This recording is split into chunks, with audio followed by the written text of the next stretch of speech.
Hi hello ನಮಸ್ಕಾರ friends, welcome back to Meghana's cooking channel. ಇವತ್ತು ಬಿಸಿಲಿಗೆ ದೇಹ ತುಂಬಾ ಉಷ್ಣ ಆಗಿರುತ್ತೆ. ಈ ಉಷ್ಣನ ಕಡಿಮೆ ಮಾಡಲಿಕ್ಕೆ ಅಂತ ಒಂದು ಒಳ್ಳೆ ಹೆಲ್ತಿಯಾಗಿರೋಂತಹ ರಾಗಿ ಅಂಬಲಿನ ಹೇಗೆ ಮಾಡೋದು ಅಂತ ವಿಡಿಯೋದಲ್ಲಿ ಶೇರ್ ಮಾಡ್ತಾಯಿದ್ದೀನಿ. ವಿಡಿಯೋನ ಸ್ಕಿಪ್ ಮಾಡದೆ ಕೊನೆಯ ತನಕ ನೋಡಿ. ಮೊದಲಿಗೆ ನಾನಿಲ್ಲಿ ಒಂದು ಮಣ್ಣಿನ ಪಾತ್ರೆನ ತಗೋತಾ ಇದ್ದೀನಿ. ಮಣ್ಣಿನ ಪಾತ್ರೆಯಲ್ಲಿ ಮಾಡೋದ್ರಿಂದ ಟೇಸ್ಟು ತುಂಬಾ ಚೆನ್ನಾಗಿರುತ್ತೆ, ಆರೋಗ್ಯಕ್ಕೂ ಕೂಡ ಒಳ್ಳೆಯದು, ತುಂಬಾ ತಂಪಾಗಿರುತ್ತೆ. ಹಾಗಾಗಿ ಮಣ್ಣಿನ ಪಾತ್ರೆನ ಯೂಸ್ ಮಾಡ್ತಾ ಇದ್ದೀನಿ. 1 ಬೌಲಷ್ಟು ರಾಗಿ ಹಿಟ್ಟನ್ನು ತೊಗೋತಾ ಇದ್ದೀನಿ. ರಾಗಿನ ನೀಟಾಗಿ ತೊಳೆದ್ಬಿಟ್ಟು ಮಿಲ್ಲಿಗೆ ಹೋಗಿ ಸಣ್ಣಕ್ಕೆ ಪೌಡ್ರಾಗಿ ಹಾಕ್ಸ್ಕೊಂಬಂದರೆ ಅದೇ ರಾಗಿ ಹಿಟ್ಟನ್ನ ಯೂಸ್ ಮಾಡ್ಬೋದು. 1 ಕಪ್ಪು ರಾಗಿ ಹಿಟ್ಟಿಗೆ 6 ಕಪ್ನಷ್ಟು ನೀರನ್ನ ಬೆರೆಸ್ಕೋಬೇಕು. ಗಂಟಿಲ್ಲದೆ ರೀತಿ ಹೀಗೆ ವಿಸ್ಕರ್ನ ತೊಗೊಂಡ್ಬಿಟ್ಟು ಒಂದ್ಸರಿ ಚೆನ್ನಾಗಿ ಕೈ ಆಡ್ಕೊಳ್ಳಿ. ನಂತರ ಸ್ಟವ್ ಆನ್ ಮಾಡಿಬಿಟ್ಟು ಹೀಗೆ ನಿಧಾನವಾಗಿ ಕೈ ಆಡಿಸ್ತಾನೆ ಇರಿ.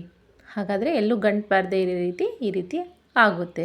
ಕೆಲವೊಬ್ಬರು ಬಿಸಿನೀರು ಇಟ್ಬಿಟ್ಟು ನಂತರ ರಾಗಿ ಹಿಟ್ಟನ್ನು ಹಾಕ್ತಾರೆ. ಅದು ಹೊಸದಾಗಿ ಮಾಡೋರಿಗೆ ಸ್ವಲ್ಪ ಗಂಟು ಅನಿಸುತ್ತೆ. ಹಾಗಾಗಿ ಈ ರೀತಿ ಮಾಡ್ಕೊಳ್ಳೋದ್ರಿಂದ ತುಂಬಾ ಈಸಿಯಾಗಿ ಬರುತ್ತೆ.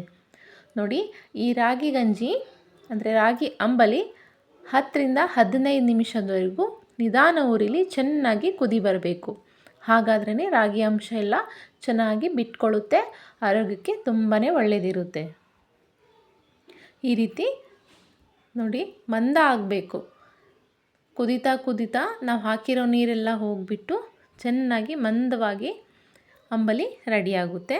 ಇದನ್ನು ಒಂದು ಅರ್ಧ ಗಂಟೆಯಷ್ಟು ತಣ್ಣಗಾಗಲಿಕ್ಕೆ ಹಾಗೆ ಬಿಡೋಣ. ತಣ್ಣಗಾದ ನಂತರ ಸ್ವಲ್ಪ ಗಟ್ಟಿಯಾಗಿದೆ.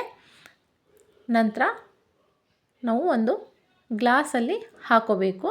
ನಿಮಗೆ ಎಷ್ಟು ಬೇಕೋ ಅಷ್ಟು ರಾಗಿ ಅಂಬಲಿನ ಹಾಕ್ಕೊಂಡ್ಬಿಟ್ಟು ಅದಕ್ಕೆ ಅರ್ಧದಷ್ಟು ತಿಳಿ ಮಜ್ಜಿಗೆನ ಸೇರಿಸ್ಕೋಬೇಕು. ಅಂಬಲಿನ ಮಜ್ಜಿಗೆ ಜೊತೆ ಕುಡಿಯೋದ್ರಿಂದ ದೇಹ ತುಂಬಾ ತಂಪಾಗುತ್ತೆ. ಹಾಗಾಗಿ ಮಜ್ಜಿಗೆಲೇ ಅಂಬಲಿನ ಕುಡಿಬೇಕು.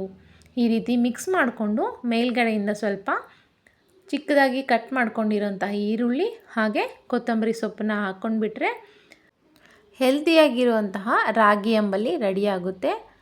ನಿಮಗೂ ಈ ರೆಸಿಪಿ ತುಂಬಾ ಇಷ್ಟ ಆಗಿದೆ ಅನ್ಕೋತೀನಿ. ಇಷ್ಟವಾದರೆ ಖಂಡಿತವಾಗ್ಲೂ ಟ್ರೈ ಮಾಡಿ ಸೇವಿಸಿ. ಧನ್ಯವಾದಗಳು.